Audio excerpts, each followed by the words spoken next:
একজন বয়স্কা মা হঠাৎ করে এসে আমাকে জড়াই ধরছেন। সেটা নিয়ে এক শ্রেণীর ইতর দেখলাম বুলিং শুরু করেছে। তোদের কি মা নাই? জুলাইকে তোরা স্বীকার করিস না?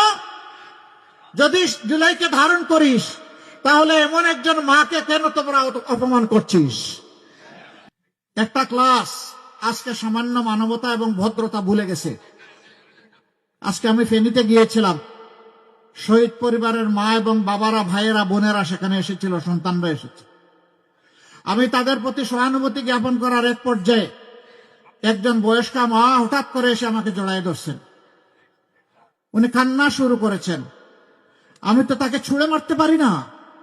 তিনি তো জাতির মা, আমার মা। তাকে সম্মান করা আমার দায়িত্ব। সেটা নিয়ে এক শ্রেণীর ইতর দেখলাম বুলিং শুরু করেছে। তোদের কি মা নাই?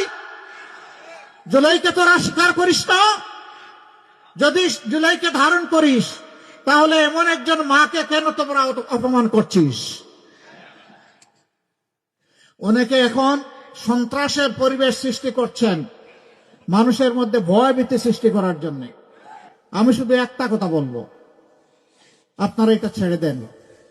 আপনারা ছেড়ে যদি না দেন, মনে রাখবেন আমরা আমাদের জীবনের চাইতে মায়েদের ইজ্জতের মর্যাদা অনেক বেশি বুঝি।